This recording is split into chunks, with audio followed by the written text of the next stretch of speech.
I want to start by re-emphasizing the point that what are called the religions of the East, the ones we're discussing, Hinduism, Buddhism, and Chinese Taoism, they don't involve that you believe in anything specific. And they don't involve any idea of obedience to commandments from above.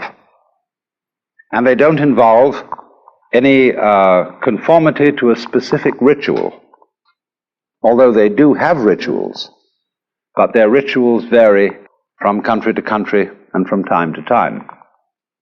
Their objective is always not ideas, not doctrines, but a method for the transformation of consciousness. That is to say, for a transformation of your sensation of who you are. And I emphasize the word sensation because it's the strongest word we have for feeling directly. When you put your hand on the corner of a table, you have a very definite feeling. And when you are aware of existing, you also have a definite feeling. But in the view of these methods or disciplines, the ordinary person's definite feeling of the way he exists and who he is a hallucination. To feel yourself as a separate ego, a source of action and awareness that is entirely separate and independent from the rest of the world, somehow locked up inside a bag of skin, is seen as a hallucination. That you are not a stranger in the earth, that comes into this world either as a result of a natural fluke or being a sort of spirit that comes from somewhere else altogether. But that you, in your fundamental existence, you are the total energy that constitutes this universe. Playing that it's you. Playing that it's this particular organism. And even playing that it's this particular person. Because the fundamental game of the world is a game of hide and seek. That is to say, that the colossal reality, the energy that is everything, that is a unitary energy, that is one, plays at being many, at manifesting itself in all these particulars that we call you and you and you and you and you and you and you and you and this and that and all around us. And it's fundamentally a game. And you can say that this goes really for all the systems that I'm talking about. It's the basis of Hinduism, of Buddhism, and of Taoism. This intuition. Now today we're going to talk about Buddhism. Buddhism is an offshoot of Hinduism. You could in a way call it a reform of Hinduism, or Hinduism stripped for export. It originates in northern India, close to the area that is now Nepal, shortly after 600 BC. There was a young prince by the name of Gautama Siddhartha who became the man we call the Buddha. Now the word Buddha is not a proper name, it's a title. And it's based on the Sanskrit root Buddh, B-U-D-H, which means to be awake. And so you could say the Buddha is the man who woke up from the dream of life as we ordinarily take it to be and found out who he was, who he is. It's curious that this title was not something new. There was already in the whole complex of Hinduism the idea of Buddhas, of awakened people, and curiously they are ranked higher than gods, because in the view of Hinduism, even the gods, or the angels, the devas, are still bound on the wheel of the sort of squirrel cage of going round and round and round in the pursuit of success. And the idea is that if you pursue something that you can call success, pleasure, good, virtue, which originally, of course, means strength, magical power, all these positive things, you are under illusion because the positive cannot exist without the negative. To be, you only know what to be is by contrast with not to be. So if we say, now, there is a coin in the left hand, there is no coin in the right. And from this you get the idea of to be and not to be. And you can't have the one without the other. So if you try to pursue, to gain the positive, and to deny, get rid of the negative, it's as if you were trying to arrange everything in this room so that it was all up and nothing was down. You can't do it. You set yourself an absolutely insoluble problem. Because the basis of life is spectrum. I'll consider the spectrum of colors. When you think of a spectrum, in what form do you think of it? Most people think of it as a ribbon, with red at one end and purple at the other. But the spectrum is actually a circle. Because purple is the mixture of red and blue. It goes right round. And so in this way, all sensation, all feeling, all experience whatsoever is moving through spectra. You don't only have the spectrum of color, you have a spectrum of sound, you have various complex spectra of texture, of smell, of taste, and you're constantly operating through all the possible variations of experience. And it implies that you can't know one end of the spectrum without also knowing the other. So if you wanted, if say your favorite color is red, and you wanted only red, and you had to exclude, therefore, blue and purple. Without blue and purple, you can't have red.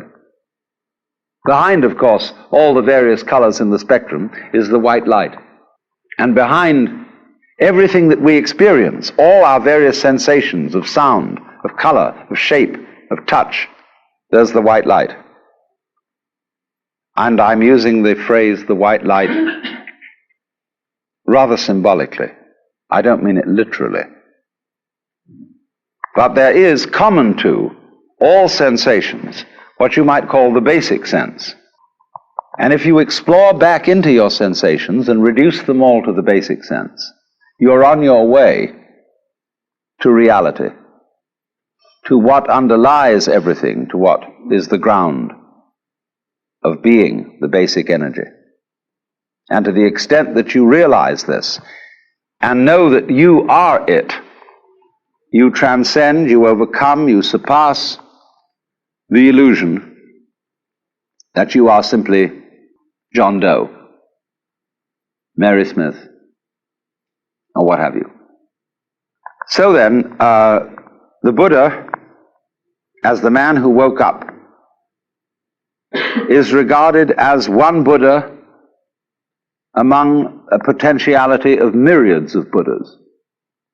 Everybody can be a Buddha. Everybody has in himself the capacity to wake up from the illusion of being simply this separate individual. The Buddha made his doctrine very easy to understand, because in those days there wasn't very much writing being done, and people committed things to memory. And so he put his doctrine or method in various formulae, which are very easy to remember, and I'm going to explain it in those terms so that you can remember it just as well. He, of course, practiced the various disciplines that were offered in the Hinduism of his time. But he found in a certain way that they had become unsatisfactory, because they had overemphasized asceticism, had overemphasized putting up with as much pain as you can. There was a feeling, you see, that if the problem of life is pain, let us suffer. And this is the root of the ascetics, you see, who lie on beds of nails, who hold a hand up forever and ever and ever, who eat only one banana a day, who renounce sex, who do all these weird things, because they feel that if they head right into pain and don't become afraid of it, but suffer as much pain as possible, they will, by this method, overcome the problem of pain. And they will set themselves free from anxiety. There's a certain sense in that, as you can obviously see. Supposing, for example, you have absolutely no fear of pain. You have no anxieties. You have no hang-ups. How strong you would be. Nobody could stop you. You would have ultimate courage. But the Buddha was very subtle. He is really the first historical psychologist, the great psychologist, psychotherapist. He is very subtle because he saw that a person who is fighting pain, who is trying to get rid of pain, is still really fundamentally afraid of it. And therefore, the way of asceticism is not right. Equally, the way of hedonism, of seeking pleasure, is not right. So the Buddha's doctrine is called the middle way, which is neither ascetic nor hedonistic. So it's summed up in what are called the Four Noble Truths. And the first is called dukkha. Dukkha means suffering in a very generalized sense. You could call it chronic frustration. And it is saying that life as lived by most people is dukkha. Is an attempt, in other words, to solve insoluble problems. Try to draw a square circle. You can't, because the problem itself is meaningless. Try to arrange the things in this room so that they're all up and none of them down.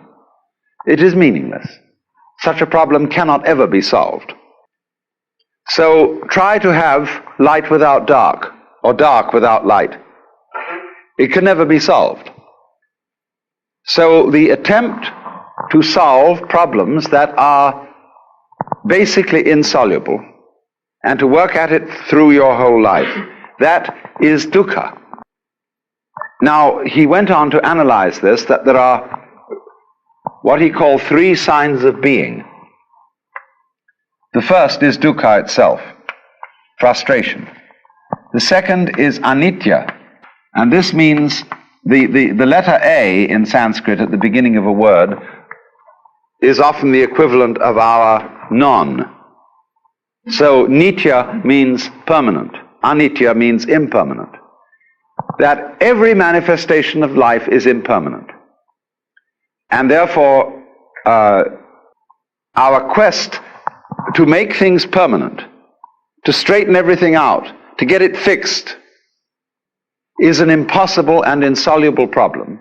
And therefore, we experience dukkha, or this sense of fundamental pain and frustration, as a result of trying to make things permanent. And the third sign of being is called anatman.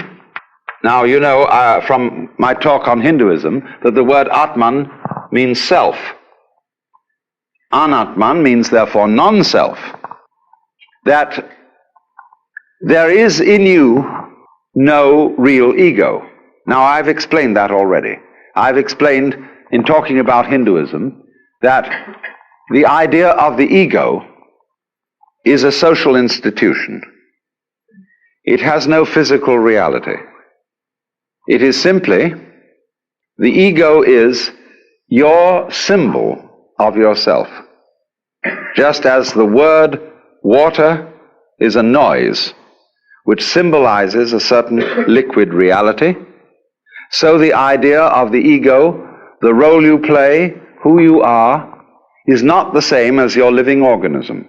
Your ego has absolutely nothing to do with the way you color your eyes, shape your body, circulate your blood. That's the real you.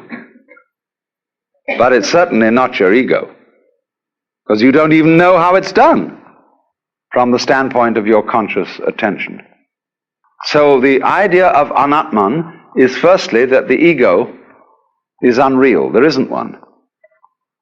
Now then, this then is the first truth. There is this situation that we have dukkha, or frustration, because we are fighting the changingness of things, and because we don't realize that the ego, the I, is unreal. The second of the Four Noble Truths is then called Trishna. Trishna is a Sanskrit word again, and is the root of our word thirst. And it's usually translated desire, but it is better translated clinging, grabbing, or there's an excellent modern American slangy word, hang up. That is exactly what Trishna is, a hang up. Trishna is clutching. As, for example, what we call smother love. When a mother is so afraid that her children may get into trouble, that she protects them excessively. And as a result of this, prevents them from growing. Or when lovers cling to each other excessively and have to sign documents that they will curse and swear to love each other always, they are in a state of trishna. And this is the same thing as holding on to yourself so tightly that you strangle yourself. Now, so the second truth then about Trishna is that the cause of dukkha is Trishna. Clinging is what makes suffering. If you don't recognize that this whole world is a phantasmagoria, an amazing illusion, a weaving of smoke, and you try to hold on to it, you see, then you start suffering, seriously suffering. Trishna is in turn based upon avidya, the same negative, vidya, from the root vid, means knowledge, as in the Latin video and the English vision. Avidya, therefore, is ignorance. Gnosis, gna, means, of course, to know. Knowledge is the same thing as gnosis in Greek. To know. So this is not to know, to ignore, to overlook. And I explained in the first talk in this series how we ignore all kinds of things because we notice only what we think noteworthy. And therefore our vision of everything is highly selective. We pick out certain things and say that's what's there, just as we select and notice the figure rather than the background. Sometimes I draw this on the blackboard and ask the question, what have I drawn? What would you say? What have I drawn? A circle. Any other suggestions? A hole in the black. Yeah, you're getting the point. I've drawn a wall with a hole in it, you see. But ordinarily, you've been reading my books. But ordinarily people see the ball, the circle, the ring or whatever, and never think of the background because they ignore the background. Just as one thinks that you can have pleasure without pain. You want pleasure of the figure and don't realize that pain is the background. So avidya is this state of restricted consciousness, restricted attention, that moves through life unaware of the fact that to be implies not to be, and vice versa. So now the third noble truth is called nirvana. This word means blow out. Nira is a negative word, again, like ah. Vana is blowing. So it's a kind of outblowing. Now, in breathing, you know that breath is life. The Greek word, you may pronounce it pneuma or pneuma, is the same as spirit.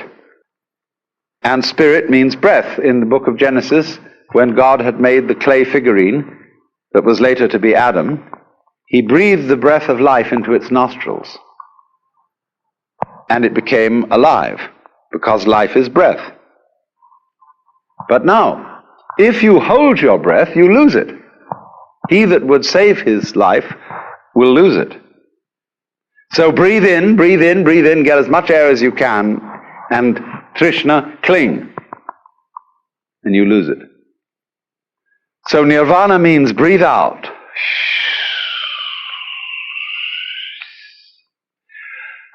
What a relief that was. The sigh of relief. Let it go. Because it'll come back to you if you let it go. But if you don't let it go, you'll just suffocate. So a person in the state of nirvana is what we might call a blown out person. Like blow your mind. Let go. Don't cling. And then you're in the state of nirvana. And I re-emphasize the point. This is not, I'm not preaching, see? I'm not saying this is what you ought to do. I'm simply pointing out a state of affairs that is so. There's no moralism in this whatsoever. It's simply pointing out, like, if you put your hand into the fire, you'll get burned. You can get burned if you want to. That's okay. But if it so happens that you don't want to get burned, you don't put your hand in the fire.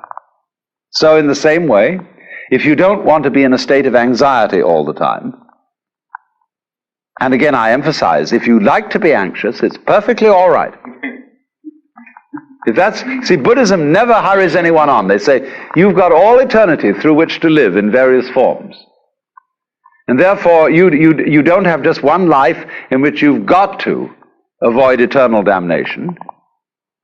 You can go running around the wheel and the rat race and play that game just as long as you want to, so long as you think it's fun. But if there comes a time when you don't think it's fun, you don't have to do it. So I wouldn't say to anyone who disagrees with me and who says, well, I think we ought to engage the forces of evil in battle and put this world to right and so on and so forth and arrange everything in this world so that it's all up. Try it, please. It's perfectly okay. Go on doing that.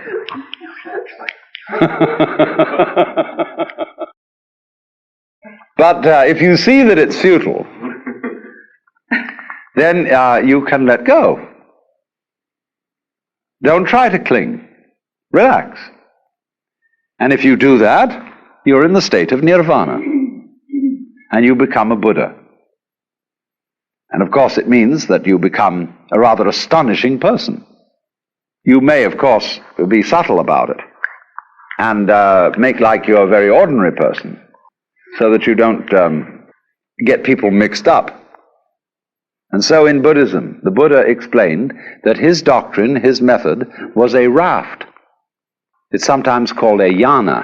The word Y-A-N-A, yana, means a vehicle, a conveyance.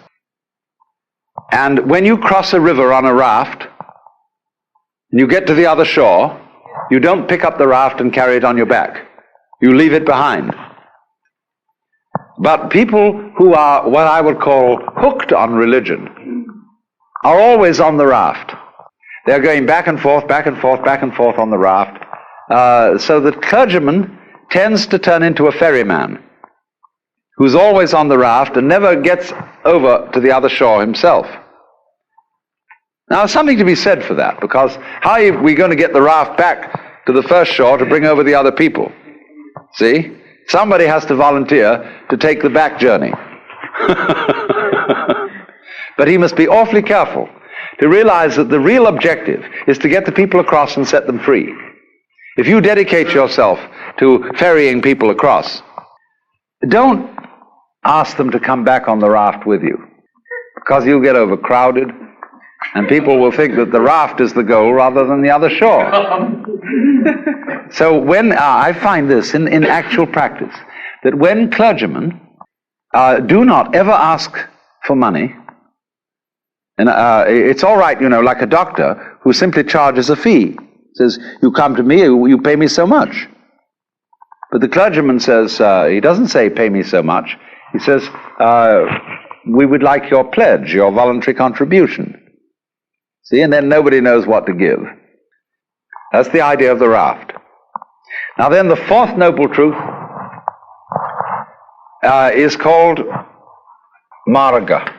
This word means path. And the way of Buddhism is often called the Noble Eightfold Path, because there are 8 phases. I won't say steps, because they're not sequential. Samyak is a very curious phrase. It doesn't mean right in our sense of correct. Sam is the same really as our word sum. Total, complete, all-inclusive. We might use the word integrated, as when we say a person has integrity. That a person who has integrity, we mean he's all of a piece. He's not divided against himself. So, in this sense of samyak drishti, this is related to the word darshan, which means a point of view, or viewing. When you go to visit a great guru or teacher, you have darshan, you look at him, and you offer your reverence to him. This is darshan. Many senses of it, but it means simply to view. Look at the view. So the Samyak Darshan is the complete view. For example, let's take the constellation called the Big Dipper. We look at it from a fairly restricted zone in space, and it always seems, whatever the season of the year, because we're so far away from it, that those stars in the Big Dipper are in the same position. But imagine looking at it from somewhere else in space altogether, and those stars would not look like a dipper. They'd be in another position. Now then, what is the true position of those stars? Don't you see there isn't one? Because wherever you look, the position alters. You could say that the true situation of those stars is how they are looked at from all points of view, all possible points of view. Inside the constellation, looking outwards, outside the constellation, looking inwards, from everywhere and everywhere. But you see, there is no such thing as the truth. The world, in other words, is not existing independently of those who witness it. Because the world is precisely the relationship between the world and its witnesses. And so if there are no eyes in this world, the sun doesn't make any light, nor do the stars. So what is a relationship. You can, for example, prop up 2 sticks by leaning them against each other, and they will stand. But only by depending on each other. Take one away and the other falls. So in Buddhism it is taught that everything in this universe depends on everything else. That we have a kind of a huge network, and this is called the doctrine of mutual interdependence. All of it hangs on you, and you hang on all of it, just as the 2 sticks support each other. And this is conveyed in a symbol which is called Indra's net. Imagine a multidimensional spider's web. In the early morning, covered with dewdrops. And every dewdrop contains the reflection of all the other dewdrops. And in each reflected dewdrop, the reflections of all the other dewdrops in that reflection, and so ad infinitum. That is the Buddhist conception of the universe, in an image. The Japanese call that jiji muge. A ji means a thing event, a happening. So between happening and happening, mu, there is no ge separation. Jiji muge. Now, so the first phase of the Eightfold Path has to do with one's view, understanding of the world. The second phase has to do with action, how you act. Buddhist idea of ethics is based on expediency. If you are engaged in the way of liberation and you want to clarify your consciousness, doing that is inconsistent with certain kinds of action. So every Buddhist makes 5 vows, 5 precepts. And you may perhaps have heard the Buddhist formula of taking what is called Panchasila, the 5 precepts, and they take what are called Tisarana, the 3 refuges, and the 5 precepts. The refuges are the Buddha, the Dharma, the doctrine, and the Sangha, the fellowship of all those who are on the way. So the priest, the bhikkhu, the Buddhist monk, and the lay people will chant the formula. Buddhang saranang gacchami, Dhanghang saranang gacchami, Sanghang saranang gacchami. Those are the 3 refuges, the Buddha, the Dharma, and the Sangha. Then they take the 5 precepts.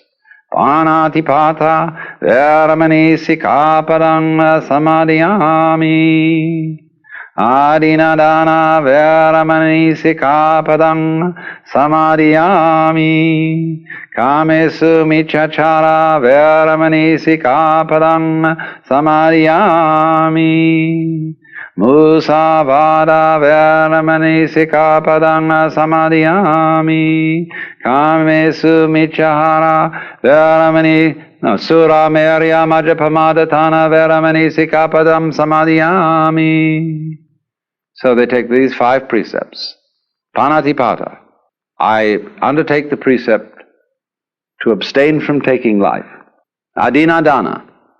I undertake the precept to abstain from taking what is not given. Kamesu michahara. I undertake the precept to abstain from exploiting the passions. Musavada. I undertake the precept to abstain from falsifying speech. Sura merya majapamadatana. I undertake the precept to abstain from being intoxicated by sura, merya, and majapamadatana, whatever they were.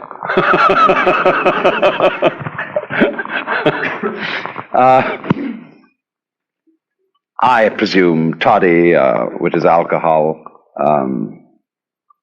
I don't know what else it was. Nobody does know.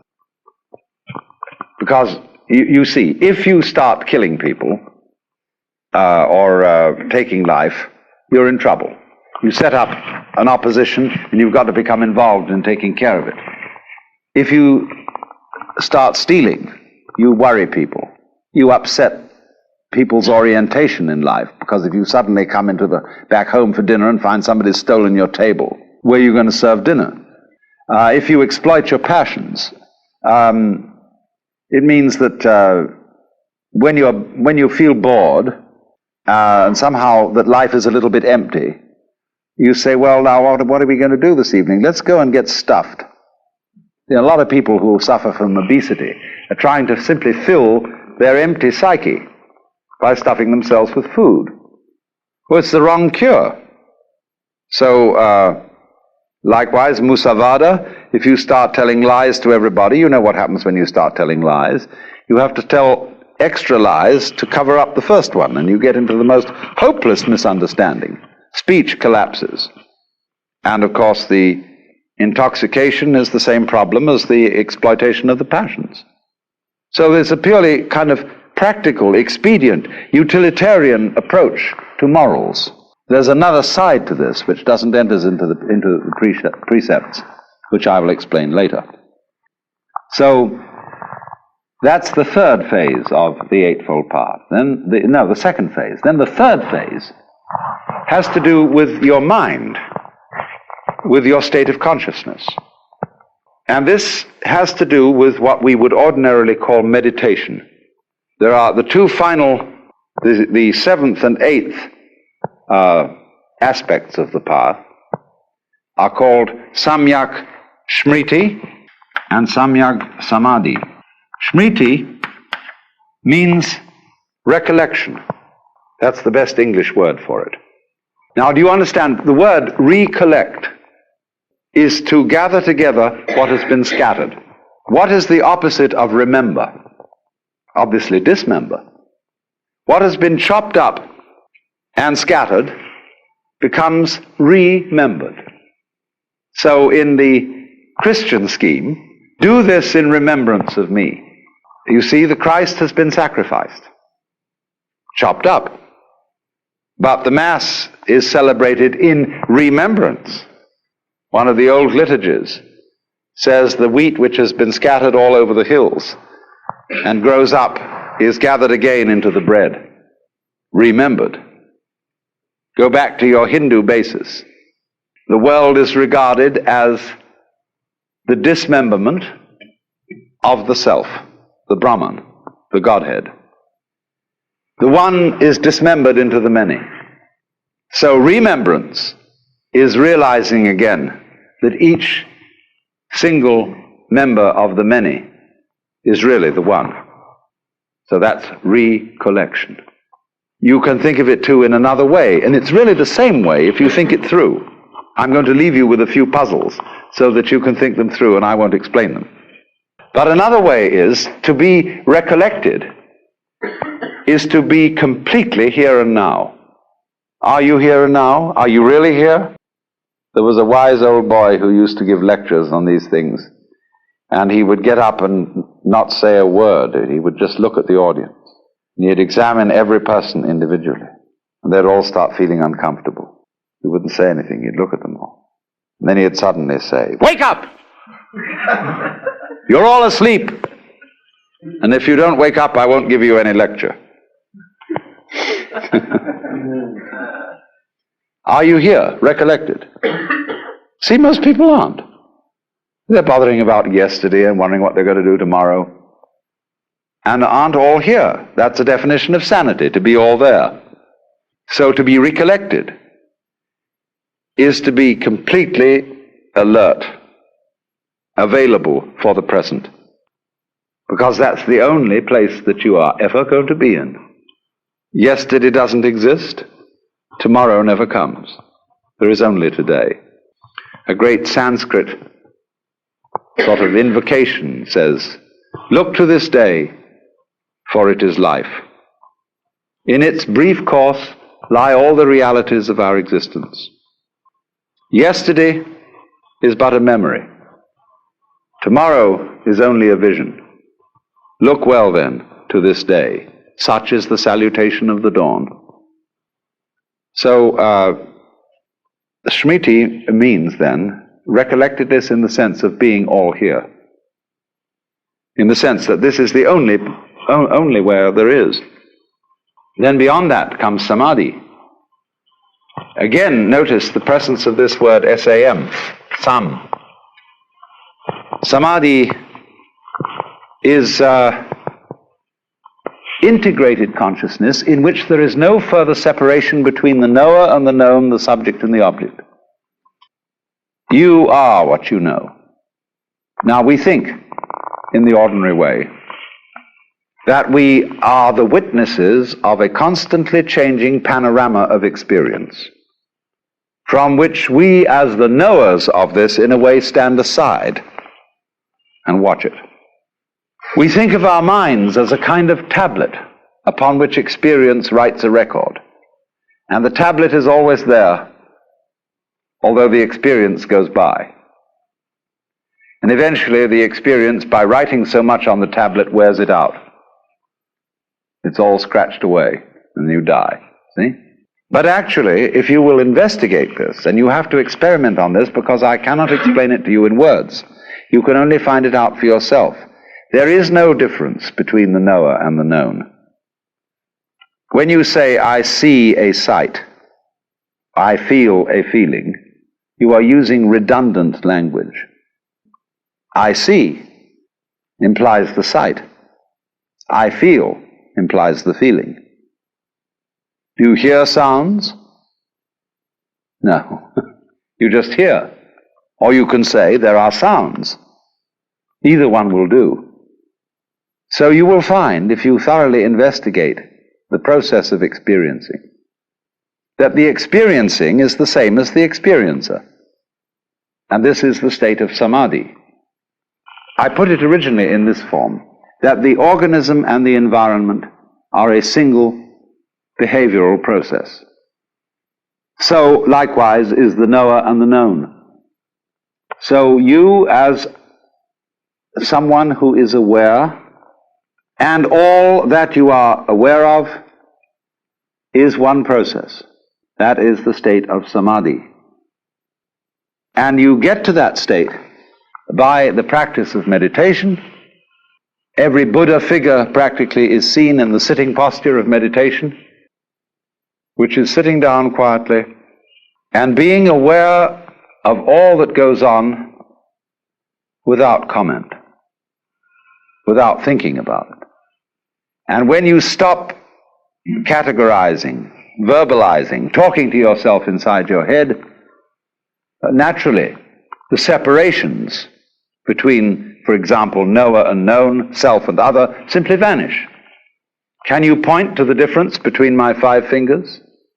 Where will you put your finger if you want to point to the difference?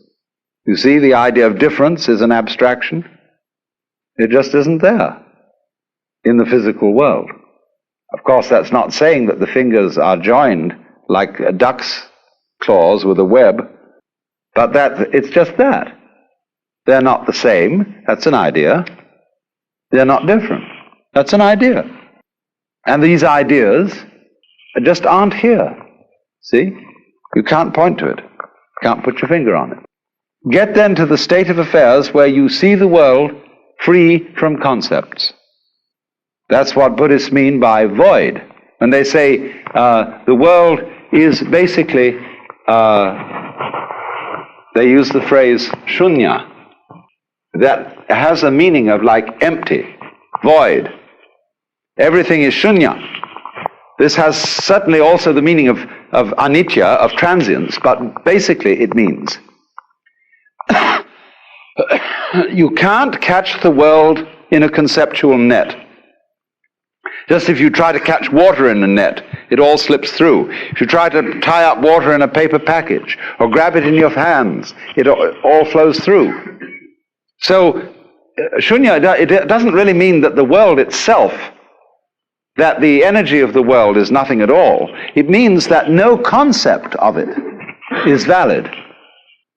You cannot make any one idea or belief or doctrine or system or theory tie the thing up. So, if you go through this and you get completely blown out and released and are in the state of nirvana, for no reason that anybody can explain, just as, for example, as I pointed out, when you see that you can't change yourself, you can't lift yourself up by your own bootstraps, you then get a new access of psychic energy. So in exactly the same way, when you get to this state of nirvana, there wells up from within you what the Buddhists call karuna or compassion. The sense that you aren't different from everybody else. Everybody else's suffering is your suffering. And so this tremendous sense of solidarity with all other beings arises. So that he who reaches nirvana doesn't, as it were, withdraw into a sort of isolated peace, but is always coming back into the world, into the difficulties, into the problems of life, in compassion for everyone else. You can't be saved alone, because you're not alone. You are the whole cosmos.